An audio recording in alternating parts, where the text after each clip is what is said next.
lead us in the pledge.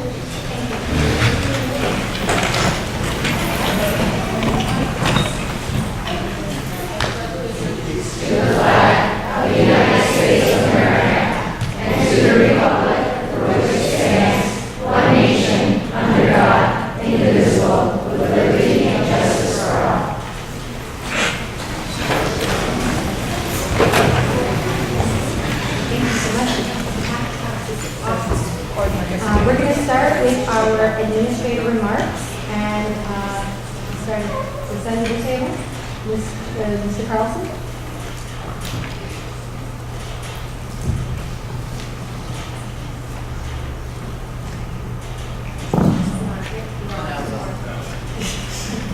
The new microphones are kind of figure out. Good evening, everyone. Just a quick update before we get to the budget presentation. Just want to give a facilities update. We've been made aware of some ponding that's occurred over at the practice field, Field 6, which is just outside of the new turnaround circle that was paved last fall. So we reached out to our civil engineers, Inside Engineering. They're recommending that we install a curtain drain along that practice field and Field 6. It's the field between the baseball field and softball field, so that would alleviate the water runoff that we've been experiencing this spring.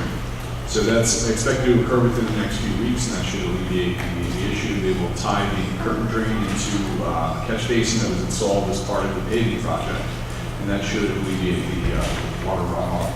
And it's our hope that we're going to be able to return this field to service this weekend, barring any additional rain.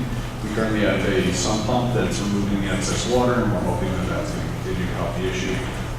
Again, we're going to have a curtain drain installed, and that should alleviate it on a permanent basis. That's a quick facilities update, and I reserve the rest of my comments for the budget presentation. Thank you. Dr. Gosh. Trying to left that on. I have two brief announcements. One is regarding the 3 through 8 mathematics assessments, which take place next Wednesday, May 1st, and Thursday, May 2nd. This is for grades 3 through 8. And as I mentioned at the last meeting, we have changed our original plan, which was to pilot 3rd grade math computer-based testing. Instead, we'll administer paper-based assessments for the remainder of 2019 and reevaluate for next year. So once again, I'd like to thank our staff at middle school and at CV Star who are working diligently to prep for these assessments. The second announcement has to do with our K-5 math pilots. I know we've been discussing them all year. So we're leading up to a big moment. Next board meeting, we'll be able to share our thoughts and our recommendations to you for our curriculum adoption at the May 7th Board of Education meeting. That concludes my comments. Thank you. Ms. Cullen. Good evening. I have an update on the administrative hires. 2 finalists have been selected for the Director of Human Resource position. They will be interviewed before 2 teams of representatives from across the district on April 29th. Interviews were held and performance tests were conducted for the assistant principal position at Brewster High School yesterday. I'm in the process of checking references. And interviews were held today for the assistant director of PBS and the assistant principal of CV Star. Our next step is to check references and our goal is to make these appointments on the May 14th agenda. The following recommendation is on tonight's consent agenda. Michelle Malvahill is being appointed to the special education teaching position at CV Star. I would like to congratulate Michelle and welcome her to the district. Thank you. Thank you. Dr. Henning.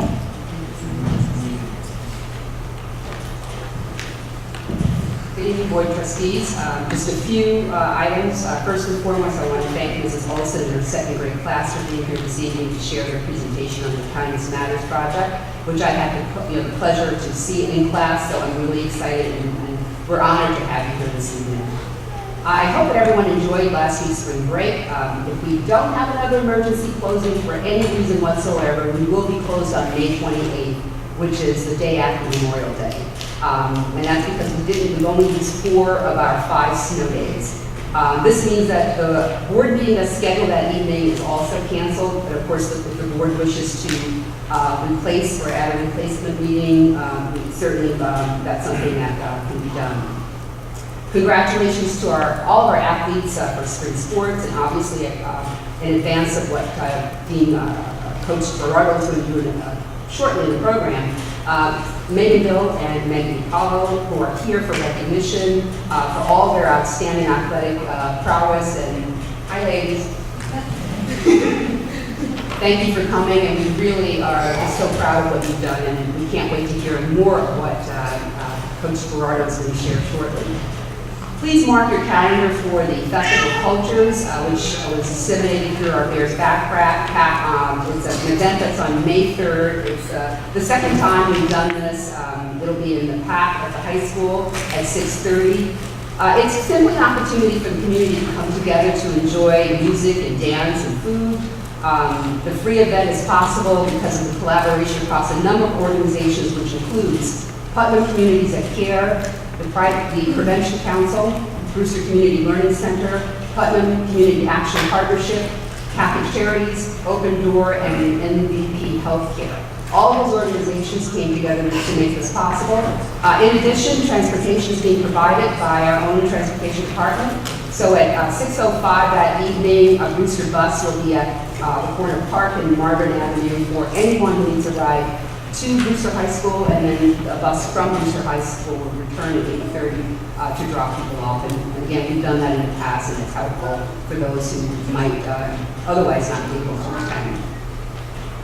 In case you weren't aware, New York State was in the process of implementing a law that has been active since 1945 to enact a provision called substantial equivalency. Ms. Gosh and a number of superintendents and assistant superintendents and I across the region sat to listen to probably one of the worst ideas ever from New York State. This provision would require school districts to do the following: determine whether a substantially equivalent education was being provided in religious and independent schools. Yes, the school district would be responsible for going to public and private schools, determining basically whether they're educating children well. Fortunately, the private and public schools banded together, and they sued New York State, and the judge, of course, ruled in their favor, and so that's not something that we have responsibility for.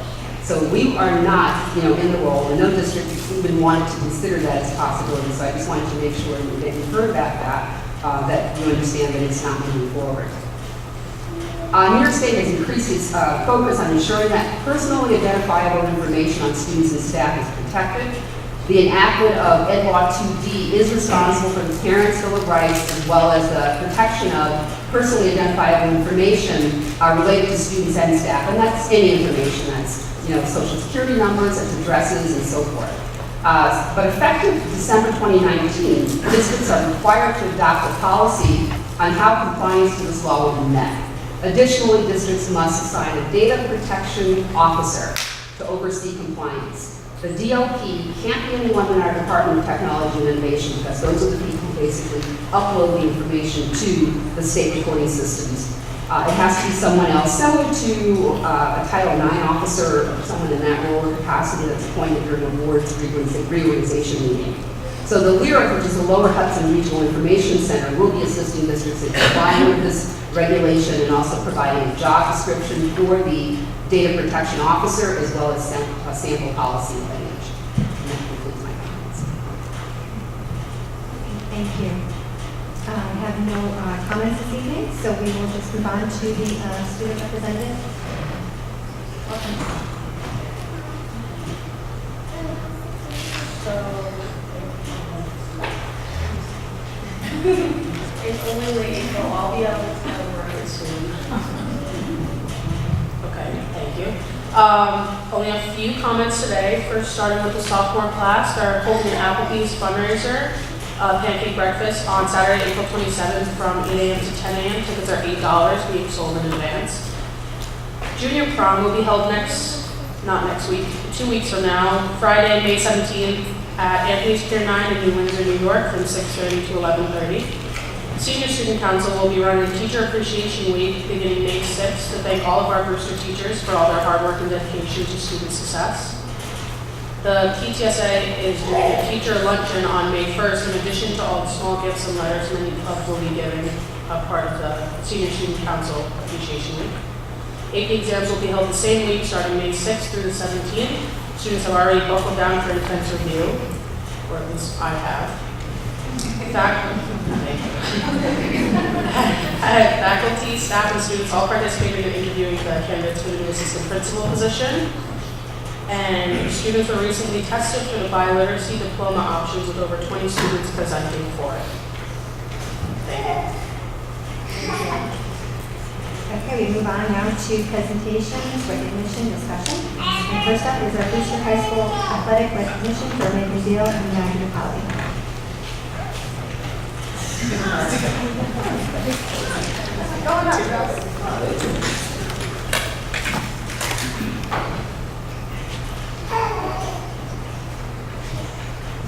Good evening, everyone. As you can see, Maggie and Megan are in true athletic form, right from practice.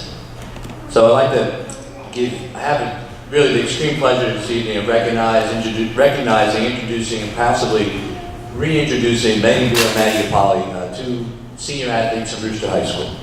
Megan, that's Megan. Megan is the proud recipient this year of the Section 1 Athletic Administrators Association Scholar Athlete Award. As an athlete, Megan has earned all the awards in soccer and basketball, and in her true passion, the sport of lacrosse, she has earned 3 All-League awards and all-section awards, and this past spring earned the honor of Academic All-American. As a scholar, Megan is ranked 11 out of 224 students and has an SAT score of 1329. Overall, her grade point average is 4.0, and she is going to attend Furman University in the fall. So this is, in my time, the first Athletic Administrator Section 1 Scholar Athlete Award winner. So congratulations, Megan. We are proud of your representation of our community. So Maggie Polly, Mag's no way, there she is. Another senior from Brewster High School. She is the newest 1,000-point scorer in the history of Brewster Girls High School basketball. Late this past winter, Maggie became the 8th athlete in the history of Brewster High School to score 1,000 points. That's for girls basketball, and she finished her career with 1,063 points. Quite an accomplishment. In her basketball career, Maggie has earned all league honors 4 times, all conference and all section honorable mention, and 1 time all section. In addition, Maggie was named to the Section 1 girls basketball Isabel Costa all-academic team this year, one of only 11 basketball players that earned this honor in Section 1. Maggie will be attending Providence College in the fall. So congratulations, Maggie. We are proud of your achievements. It's kind of funny for me. Several years ago, I had an opportunity to coach these young ladies. And I know, bless you, right? It's a long time ago now. I'm getting old, but they're still the same, still great people to represent our community. Couldn't be happier, and it's really been my pleasure to work with them and to know them. Thank you.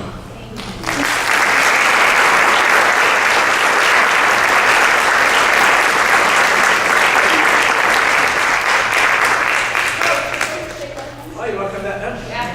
Oh, I want to be happy. Congratulations.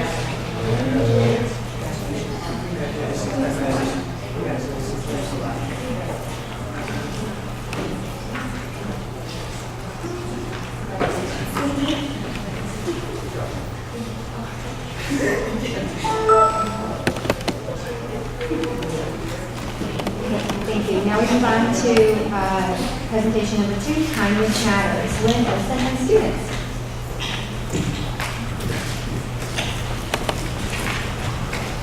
As our students are coming up, at our last board meeting, we celebrated the accomplishments of the Sky Bear Bots and all the work that went into that project and that competition. A lot of that thinking and organization takes place, believe it or not, in our K-1 and 2 learning environment at JFK. And our teachers do a fantastic job. They are amazing in integrating a multifaceted approach to teaching and learning and accomplishing great things. Here they are.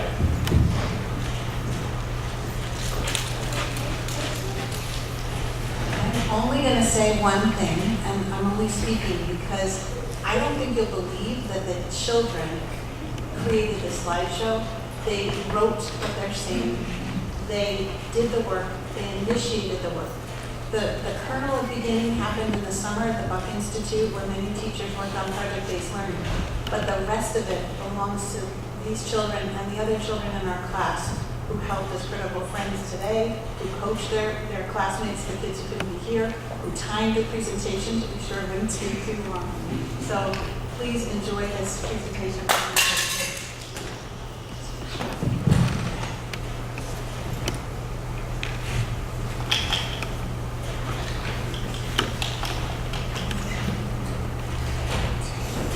Good evening. Good evening. We are second graders from Mrs. Olson's class at dance, and we're here to walk you through how we did our Kindness Rock project.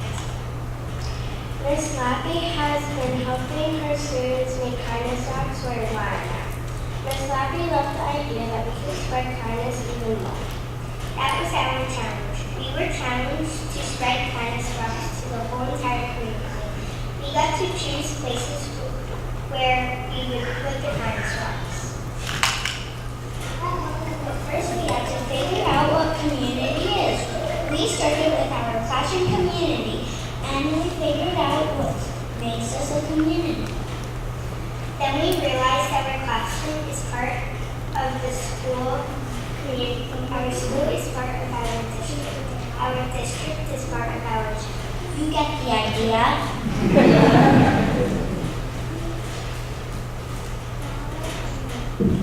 Then we started with Megan Murphy, the real Megan Murphy, who started the whole Kindness Rocks project all over the world. She was super nice, and we had lots of questions for her. Some of us were questioners, and others were listeners who knew enough about the friendship. We learned a lot from her. She told us about how she started the Kindness Rocks project and gave us some really cool ideas for rocks. We had lots of learning help too. Parents gave us bags of Kindness Rocks and gave them friends. Later, parents helped us with the rocks. Part of using the Kindness Rock came in Mrs. Wilson's class last year. We made a video and gave us ideas. And she left a whole bunch of rocks for us to make. Some of us who made Kindness Rocks with Mrs. Wilson talked to the class about what we did. Miss Polly, who cleans our classroom at night, helped us too. She put an extra coat on the rocks. She did all the rocks in one night.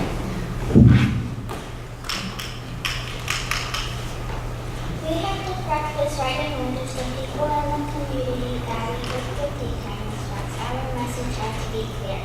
We practiced communicating by writing. We wrote letters for class, teachers, and friends too. We wrote all the time, every day. We still write every day, by the way. So now we're writing poetry. We learned that you have to think about who you're writing to, not just what you want to say. We wrote letters to the veterans to thank them for their service on Veterans Day. Finally, we chose places to write in our community. We wrote about our project and asked if they would take a bowl of kindness rocks. If we didn't have the name of the person to write to, we called them and talked to the manager. We thought of words to put on the rocks and what the rocks would look like. We planned colors and designs, and we thought of our first kindness rock. Miss Goya gave us the idea to make a class book from those first designs. It's still on the wall in our classroom. Then we started making kindness rocks. Tons of fun. We painted rocks bright colors like blue, green, white, and yellow. We all painted each rock one by one. There were rocks everywhere. Sometimes it felt like our class was a rock factory. There were so many rocks, so we had to think of lots of things to write on the rocks. We shared ideas that we got. We wrote on the rocks with paint pens. We had to think first and we had to be careful. This quarter made hashtag stickers. We put the hashtag stickers on the bottom, and our teacher sprayed them so the hashtags would stay on. Finally, we had a lot of kindness rocks, enough to send to the whole community, we hope. but we had some figuring out to do. To spread kindness all over the community, we needed to know how many rocks we needed. First, we sat on the rug and we figured out how many kindness rocks fill a bowl. 20. We wanted to give rocks to 12 different places in our community, and 12 bowls of kindness rocks equals 230 rocks. Then we put the rocks in the bowls of 20 rocks each. Even though we mostly work together throughout class, some kids did things by themselves. Ashlyn found rocks outside her house and painted them all on her own. She inspired us to make more and more rocks. I figured out how to rebuild iron rock. First I used melted wax, but that didn't work. Then I tried glue to make the dots. Finally we used puffy paint. At his church, Sawyer and his family packed lunches for homeless people. They put a kindness rock into each lunch bag and people really liked them.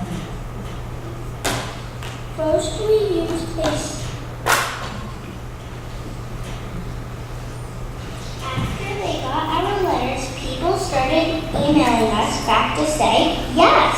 Some people like Mr. Mahmood at Valera Gas even asked for 2 bowls.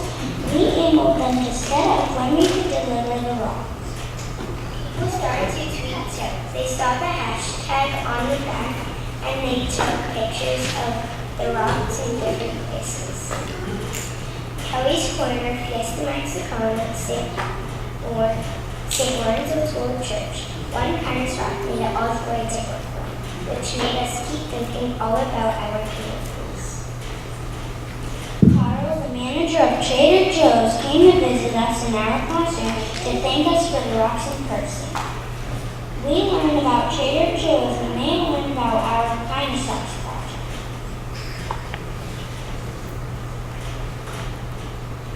We are mapping the kindness rocks around our community. First, we used a satellite map to see where the kindness rocks were, but it wouldn't save that map. Finally, we created our own Google Map so we could keep adding the places on the map as tweets come in. When some places couldn't take our rocks, we asked other places. We asked Guided for the Blind in Patterson, and they said yes. Some students found Braille online. We figured out how to write our messages in Braille, and then we practiced. We used toothpicks and puffy paint to put Braille on rocks so people who were blind could read them.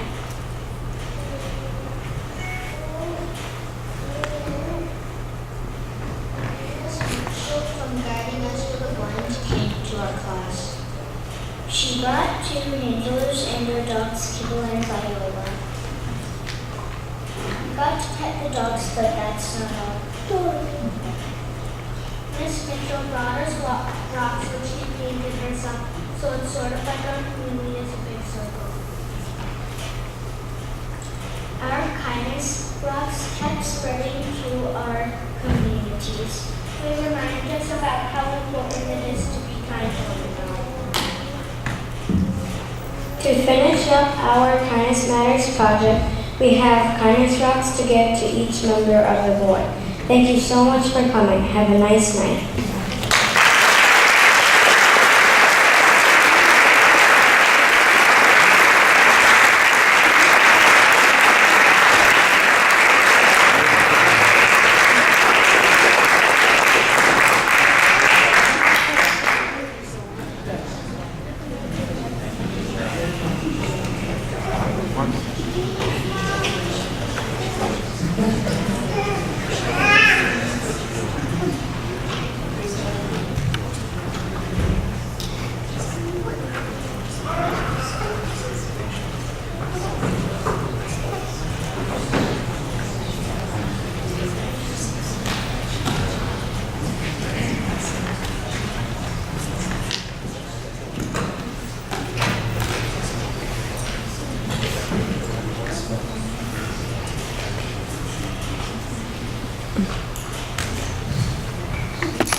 thank our teachers and our students for such a great.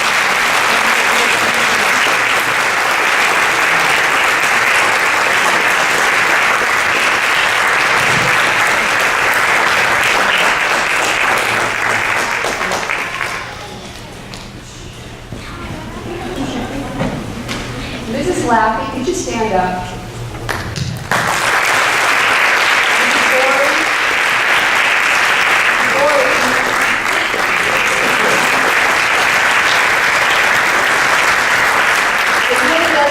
To do this work, and I want to thank Mrs. Lappy for her fitness regimen, which led to her discovery of these rocks, and through her cycling, which she loves, she discovered these rocks and then brought them into the school district, and they've been all around in JFK as well as Cedar Star. We have a pile of them at the district office, and lots of people who have them, and I think it's just amazing. Not only project-based learning activity, but just an activity of showing what it means to be civically responsible and contribute to the goodness of the community. So thank you for what you've done. We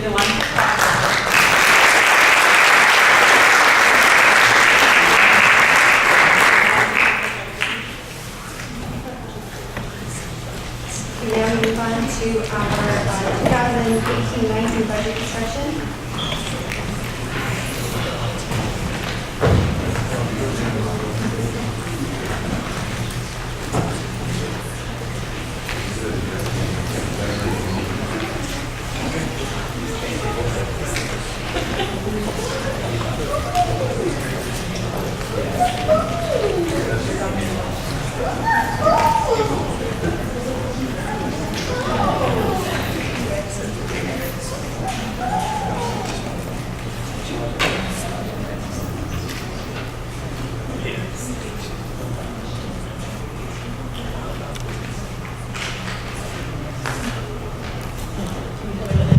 Okay, thank you once again for allowing us to present our proposed 2019-2020 school budget. I want to thank Mr. Carlson for his devotion to making sure that we provide as much information as possible with as many levels of detail as possible. So this budget presentation is not new.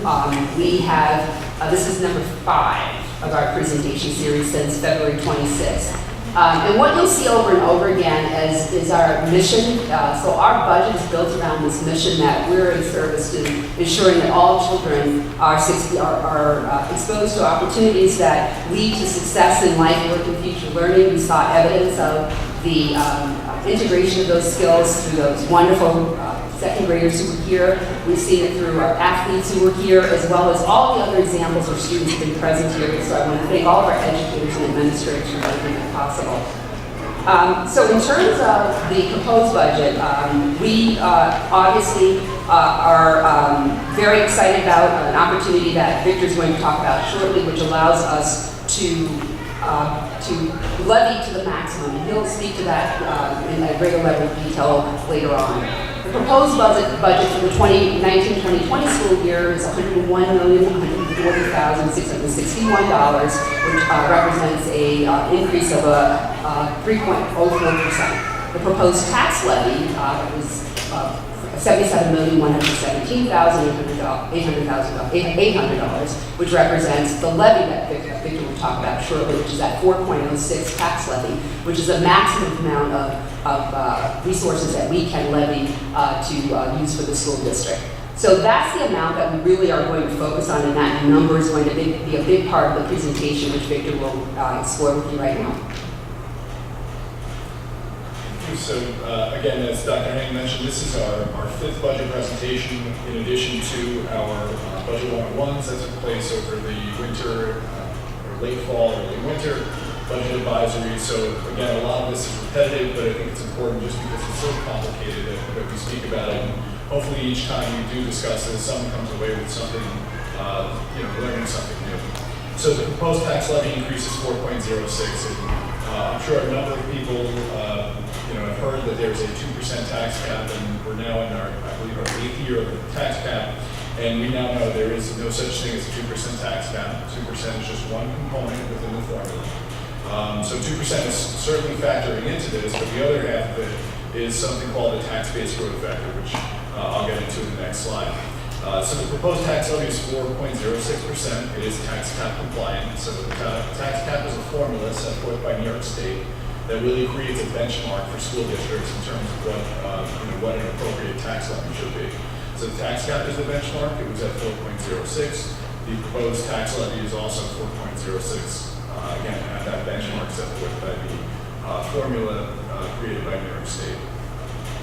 So again, the 4% increase is due to really two main drivers. One being the consumer price index, which was over 2%. However, the formula calls for the lesser of. So 2% is included in this formula, but what's really driving the increase for this year is increase in our commercial tax base. And that's recognized by the state and allows the school districts to utilize those additional commercial properties that come into the tax base, and they really absorb the portion of the levy increase that they're responsible for creating. So what happens is they actually dilute the residential portion's tax burden. And that's evidence here in this depiction of 2 years. If you look on the left-hand side of the assessment allocation, the red area is the commercial properties, the blue area is the residential properties. And what happens when a large commercial property comes on, there's a tax shift. And the commercial properties end up diluting the residential properties portion of the tax bill because they come on and they create additional revenue. So what we learned through the budget process in exploring this tax-based growth factor is that there's a timing difference between the town's recognition of these new commercial properties and the state's recognition of them. So the town recognizes them immediately, while the state recognizes them on 1 year lag.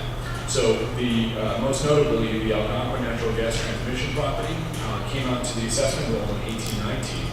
And that affected 1819 tax rates. However, for tax cap purposes, it didn't come into play until the 1920 year, this budget year that's upon us. So last year, or I should say this current year, 2018-19, Algonquin actually paid $883,000 more in school taxes than we did in the prior year. And that alleviated the tax burden of all residential properties. So much to the point that tax rates actually decreased by 0.2% and 0.3% in Southeast and Patterson, respectively, and that's in spite of the district's 2.2% tax levy increase. So in other words, the school district's budget in 1819 increased the tax levy by 2.2%, but because Algonquin came on, the impact was actually minimized and actually resulted in tax relief to any homeowner who had their assessment or their assessed value reduced. So in other words, Algonquin actually already diluted the tax burden of residential properties.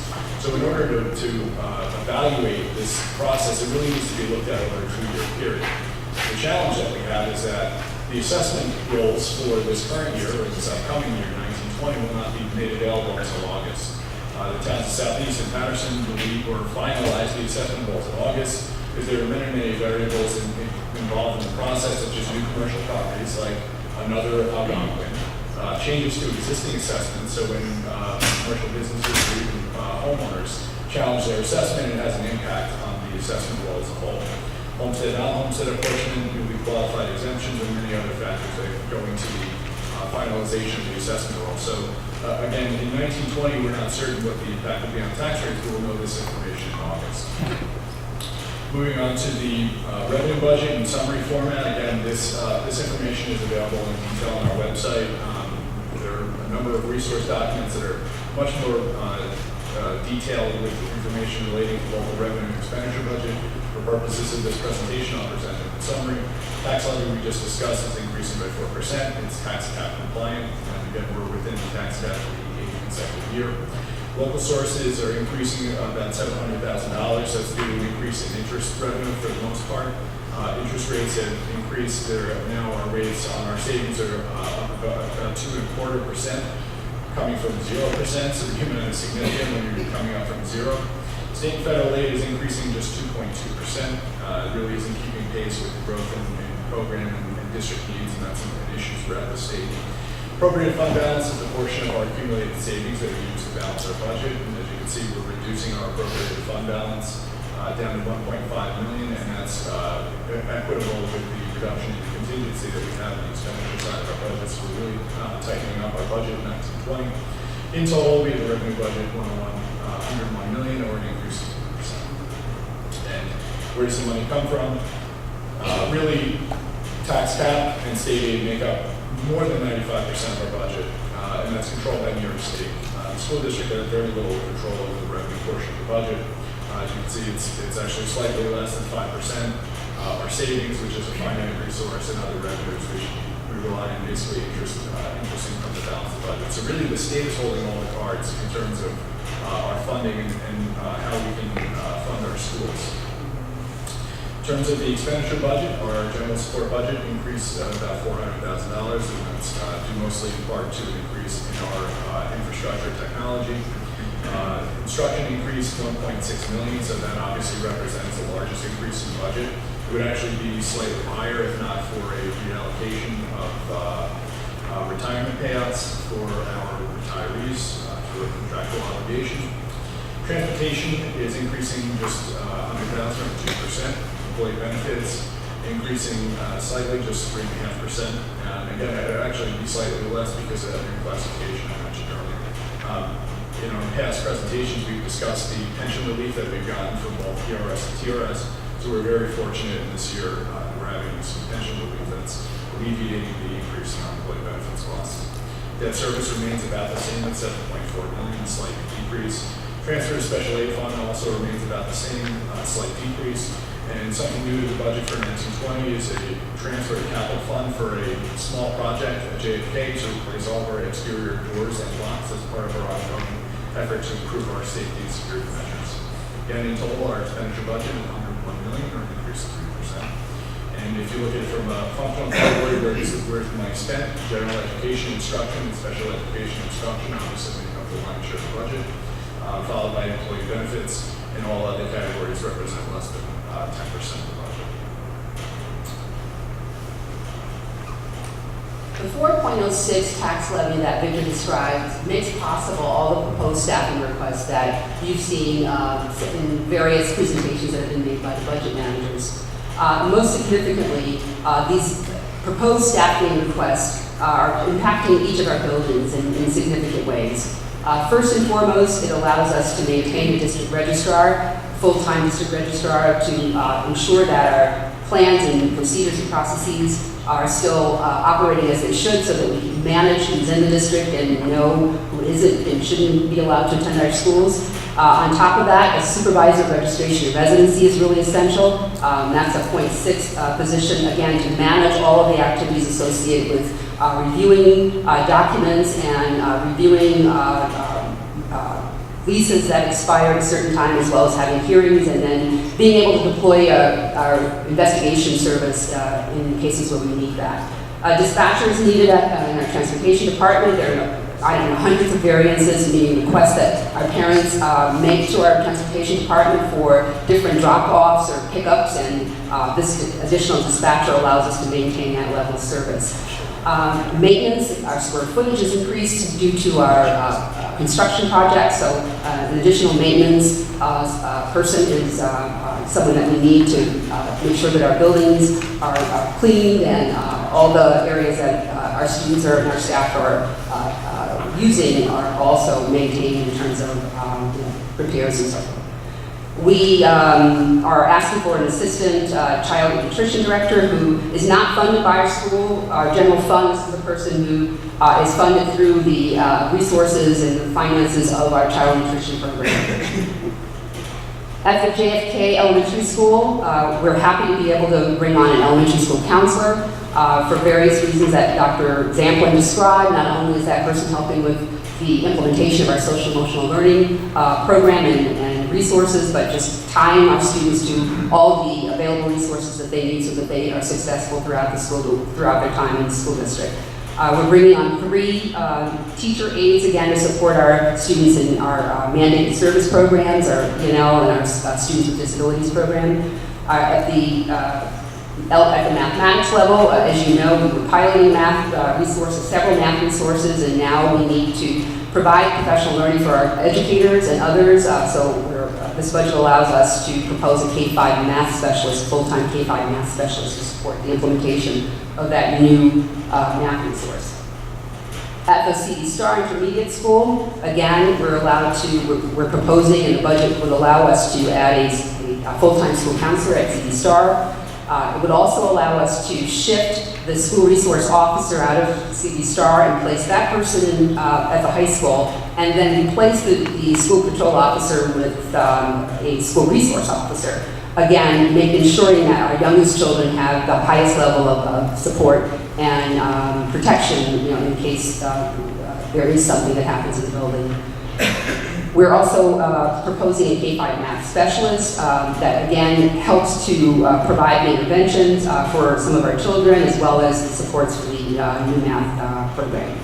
A teacher aide, as well as a computer operations aide to manage all the data expectations that we have and needed, and those that are mandated. At the HH12 Middle School, we're asking for a teacher of English and speakers of other language, or TESOL teacher, to support our EMS students. At Brewster High School, again, we're asking for an increase in our TESOL educators, one full-time equivalent, as well as a world language teacher in Italian and Spanish, a science teacher who happens to be bilingual, again, to support our ENL students, two science teachers to restore our math labs and make sure that we're providing a really rich science experience for all of our students. A school monitor, again, to maintain oversight in our hallways and other places where our children are. And as I mentioned earlier, a school patrol officer will be added, who is currently at CD Star Intermediate School.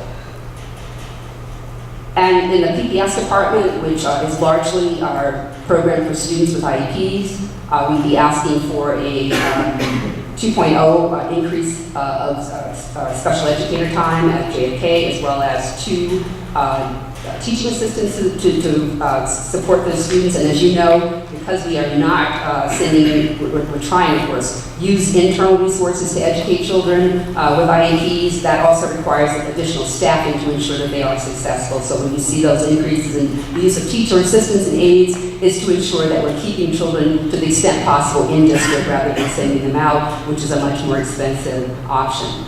At CD Star, we're asking for the increase of 1 special educator, full-time teaching assistant, as well as 2.5 teaching assistants at H.H. Wells Middle School, an additional special educator at the high school, as well as a teaching assistant at the high school, and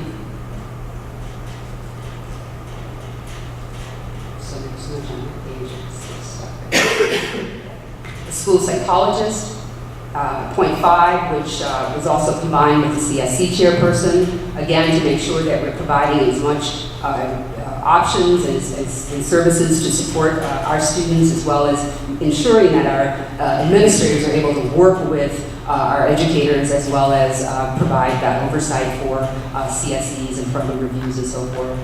A behavioral analyst, which is also a key position for students who may need more intense mental health assistance. And so having this person here on staff is a really essential resource that allows us to support our children at the maximum level. And again, an additional nurse at 0.5, again, to support the needs of our students that are also medical in nature in terms of some of the students with IEPs or other mandated needs. So the total number of instructional positions at this point represents about 22.1 positions is the total number. And the non-instructional staffing represents 8.5. So we're proposing in this budget, due to the additional resources and revenue from the 4.06 tax levy, a total of 30.6 positions.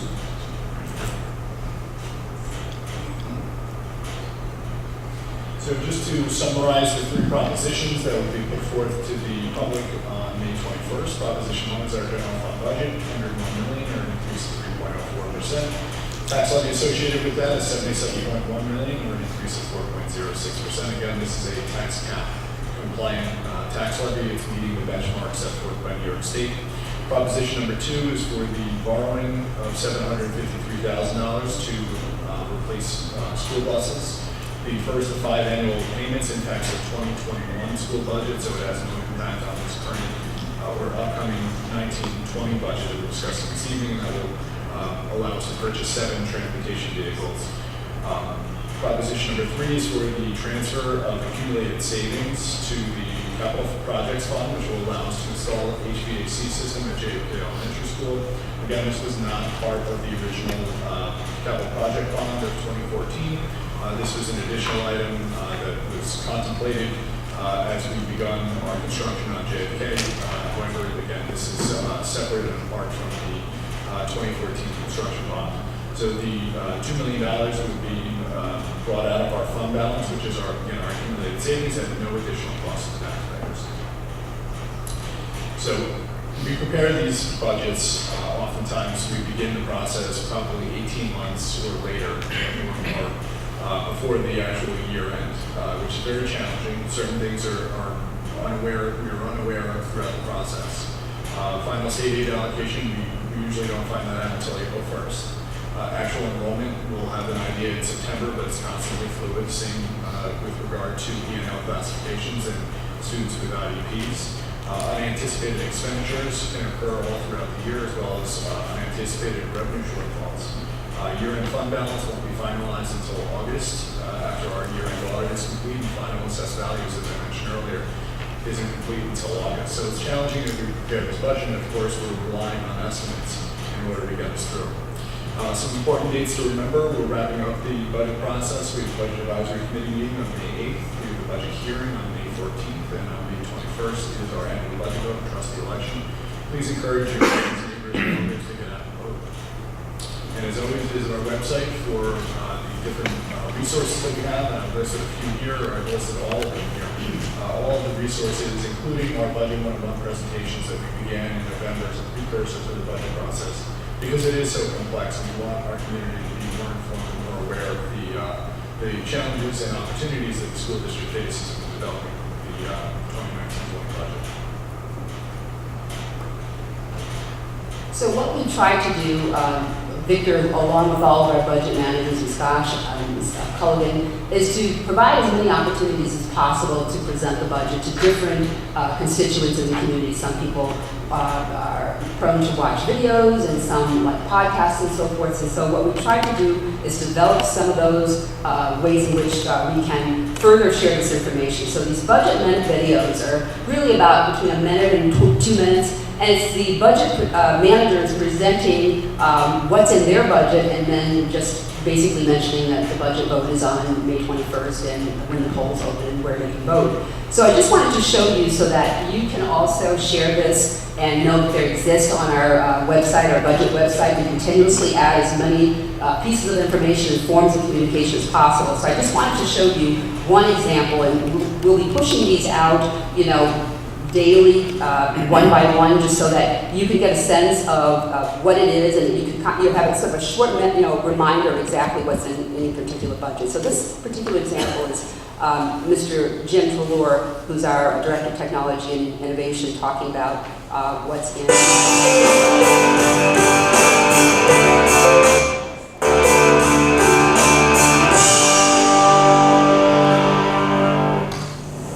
Hello, Brewster community. I'm Jim Trelaw, the Director of Technology and Innovation.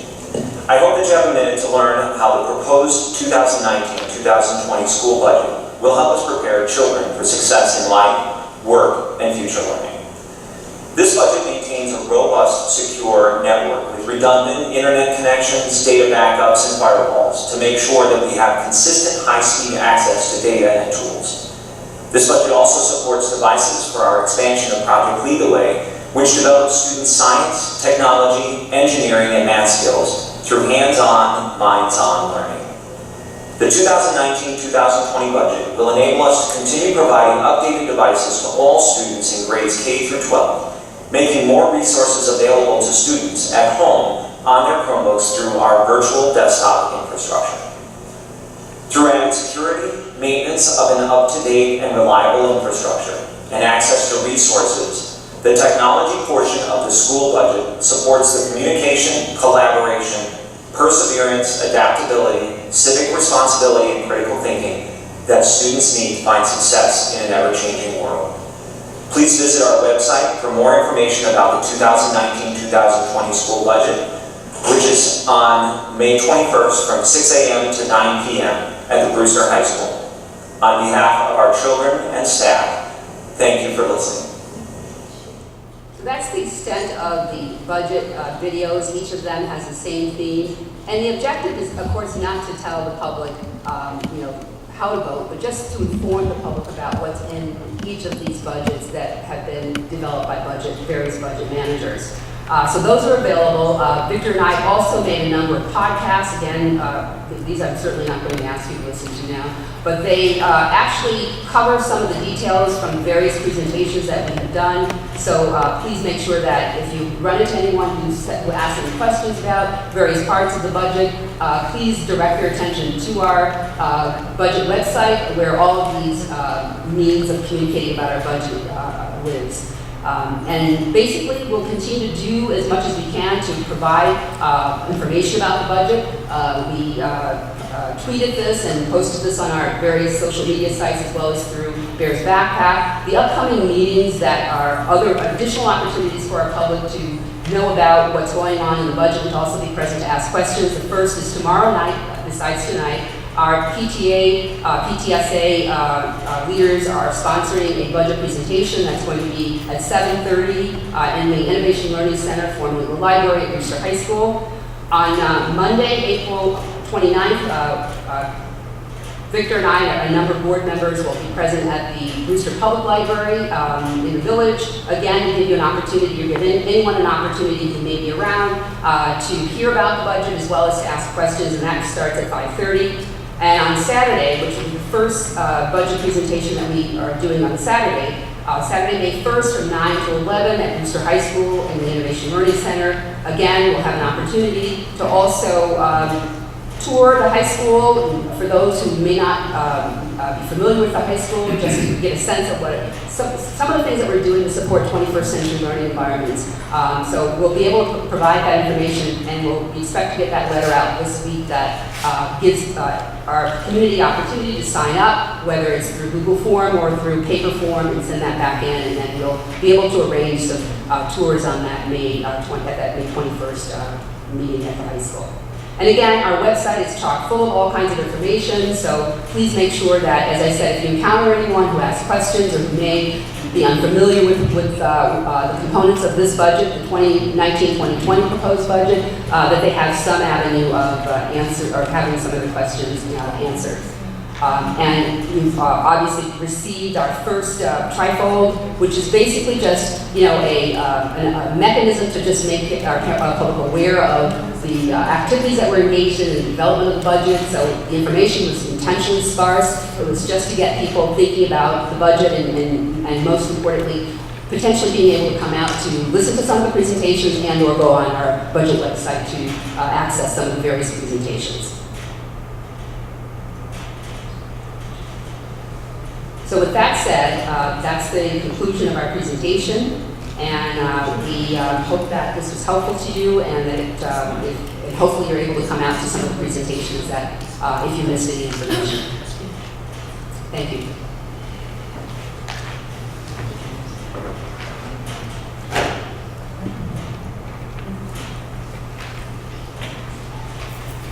Thank you, Valerie.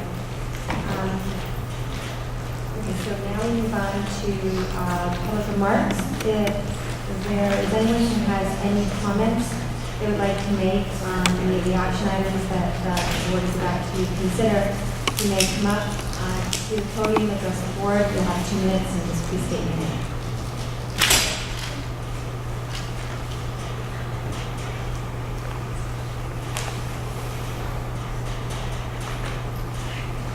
Okay, seeing none, we will move on to action items.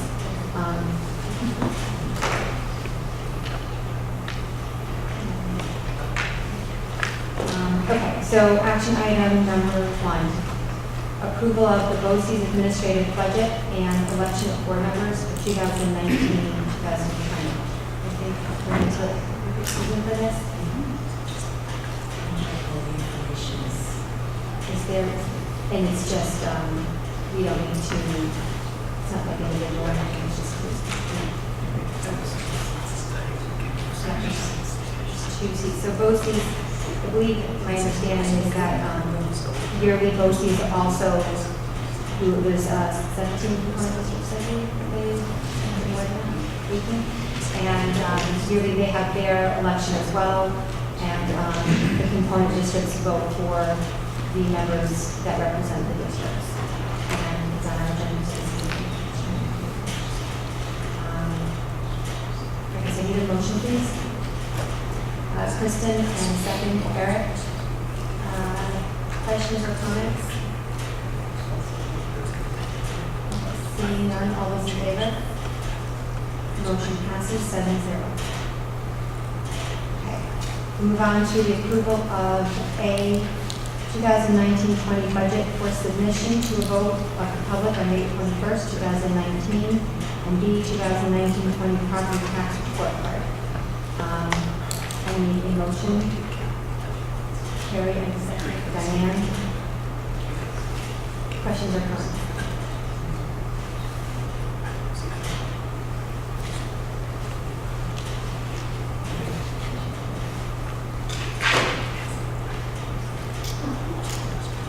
I just had a question on the, what will actually be on the ballot for that, for the JFK project, which doesn't require, it's not requiring taxpayers to pay additional money if you have money. Will it say that? I believe Ms. Gavin already presented or uploaded the proposed resolution. I made a mistake.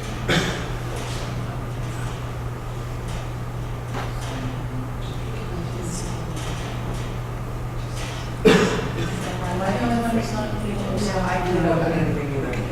So that's fine. I can get the answer. I just wanted because that's important. There's formal language, of course, like required legalese that is required. I'm not sure if we're able to mention at no additional cost to taxpayer. However, it will say using, accumulated fund balance, which in turn, of course, I understand because I live in, these words, but I'm not sure that it's explicit to say at no additional cost to taxpayer. Of course, we prefer that to be as clear as possible. But I'm not certain that the language actually is that explicit. And again, if we get uploaded, we can see exactly as it reads. Okay, thanks. So I can come up with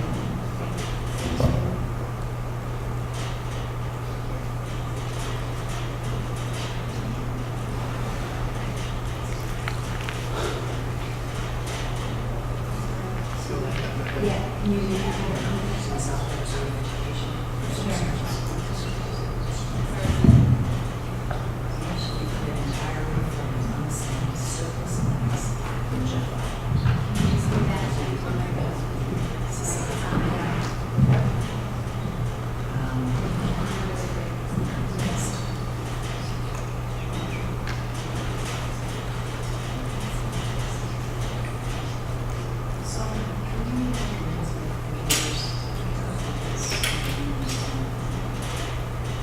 Can't hear you.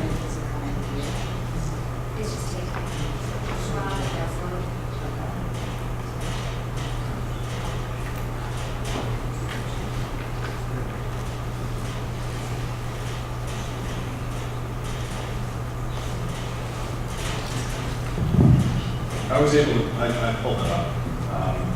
Resolved that the Board of Education of Brewster Central School District be authorized to construct improvements and alterations to the air conditioning system at JFK Elementary School, including the acquisition of equipment, machinery, apparatus, and related work at an estimated maximum cost of $2 million, which amount shall be funded entirely from unassigned surplus monies in the general fund.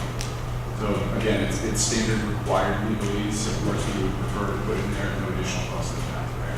But we'll be sure to be clear in that in our budget newsletter, which is going to go out the first week.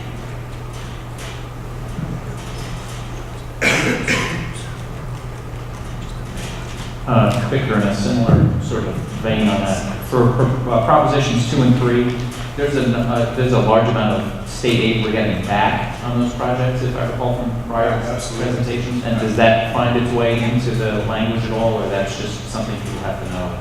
Yeah, I mean, it's something that, of course, we put in our budget newsletters, and we've done in our presentation. So it is included in our past presentation. But again, it's something important that we should get to our budget newsletter because we're including a Q&A portion for each of these things because it's more than supposed to be. So certainly include that in our Q&As. Sarah, are we allowed to have just a one-page simple fact sheet, proposition 1, 2, and 3 that can include that kind of language, 40 whatever percent, not that goes keep kind of relating. I don't know.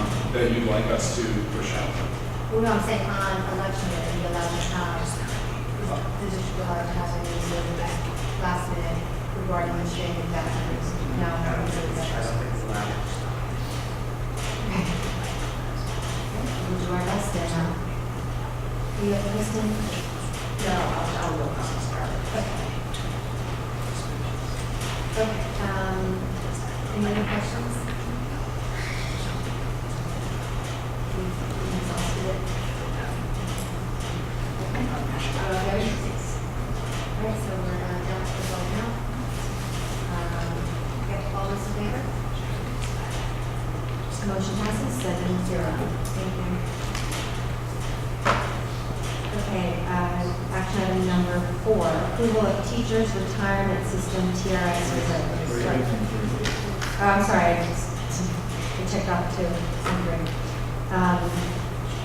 Number 3, approval of annual budget vote and election poll workers hourly rate increase to file the New York State minimum wage increase schedule $11.10 as of 12/31/18. A motion,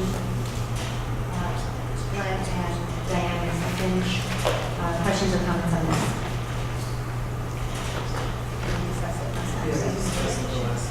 Okay, all those in favor?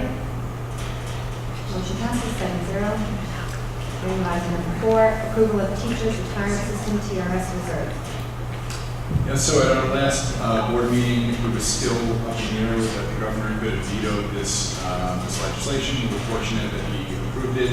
So the TRS reserve is a reality now after many, many years of lobbying for this.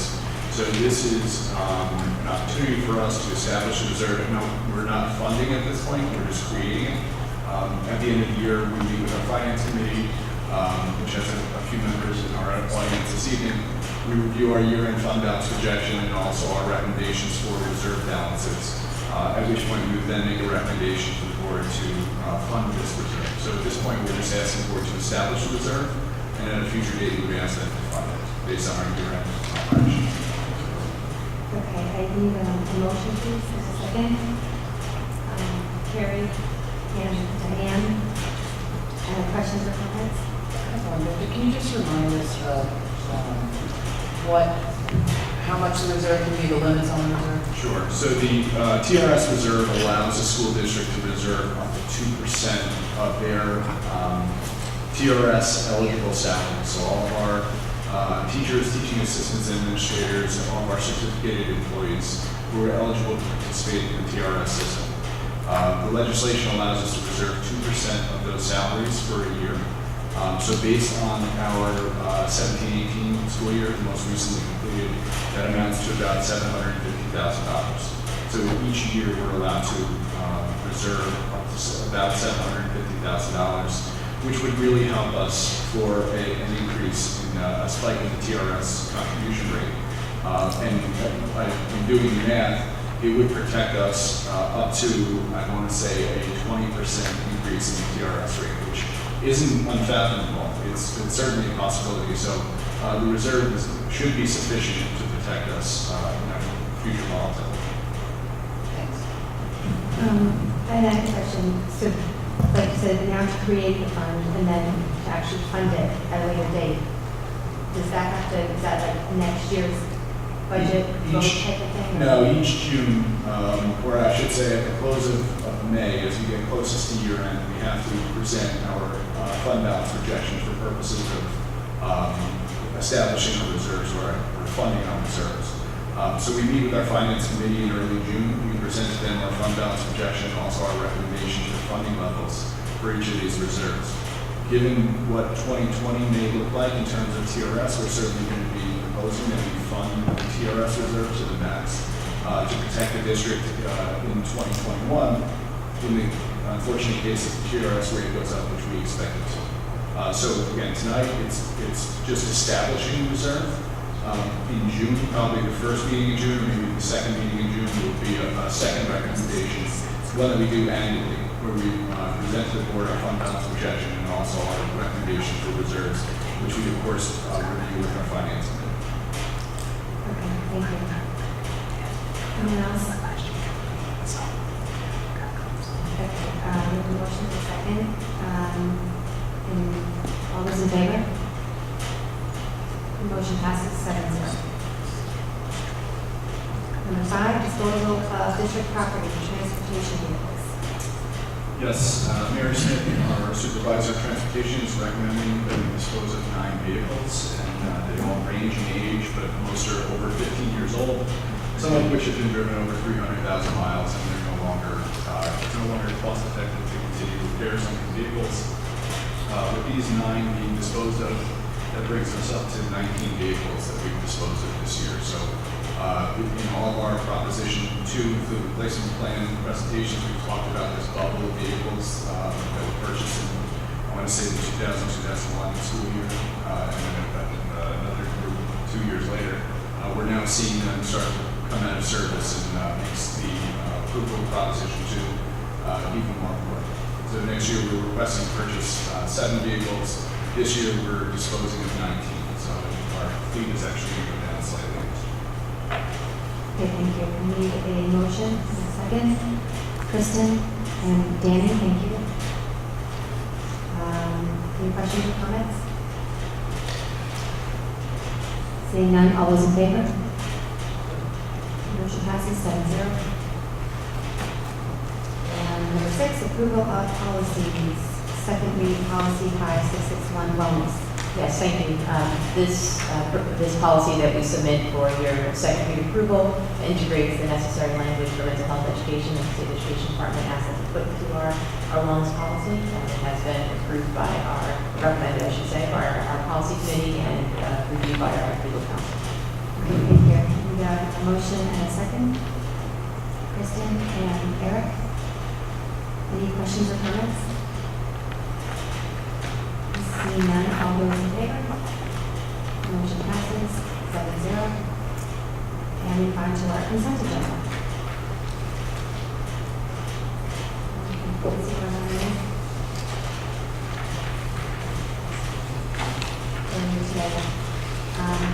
Okay, so just can you need a motion, please?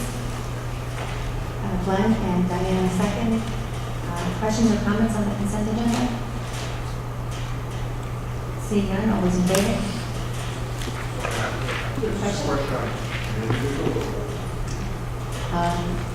Whatever. I have a question on the application for the second charge.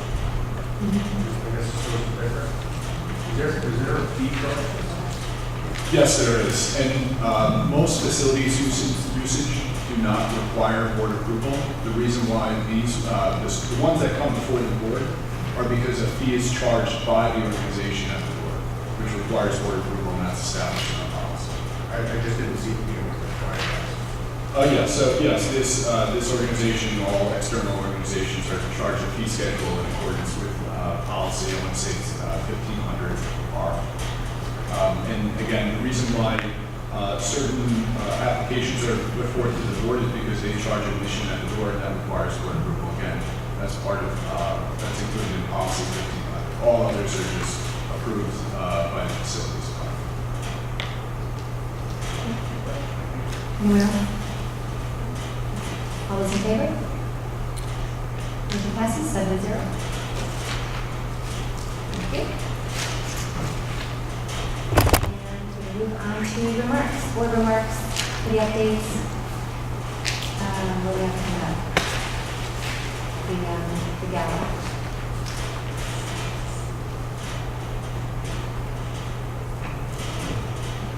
Just one last reminder, Friday night, 6:30 p.m. at Salem Country Club is the Brewster Education Foundation Gala. We will be raffling off a 65-inch TV as well as the opportunity for new tires. One of our local tire distributors. So please, if you find a PEF member, are we selling the raffle tickets outside of the gala for the TV? I only have the gala. So very limited pool of tickets to be won. So absolutely worth your time to go and come to the gala, enjoy the evening, and support, like as I've said before, a really worthy cause. 65-inch TV is made, winning a raffle, and the runner-up is $500. These are two different times. So it's a two-pronged raffle. The grand prize is the TV. The runner-up, the consolation prize, would be the $500 gift certificate for the tires. In addition, silent auction items, wine pull, a number of other great ways to come out and support the Brewster Education Foundation, which provides funding and support for the teachers in the classroom to do different things and to really enhance the educational experience of kids in the schools. So again, if you're on the fence, please definitely consider coming out on Friday night. Thank you. I'll just add that the petitions have been submitted for the election, and the deadline has now passed, so yesterday. And there were 2 petitions submitted for 2 seats. And I believe Meet the Candidates Night, which is put on by the PTA and PTSA on May 1st, is my guess, I think. Next Wednesday? Yeah, next Wednesday. So now we need to be candidates. Okay, so now we can move on to public remarks. Anyone would like to come up and comment? Anything? None?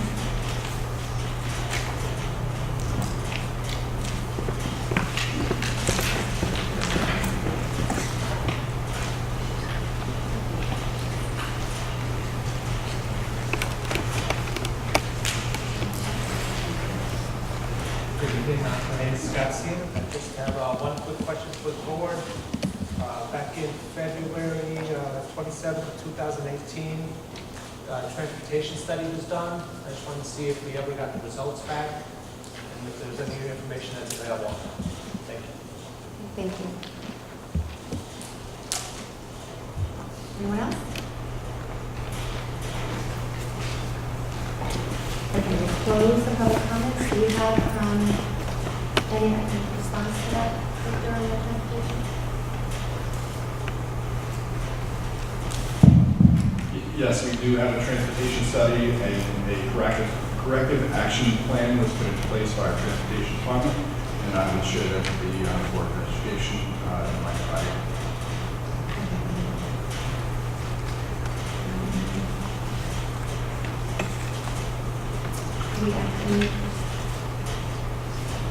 So we still have executive session for one quick item.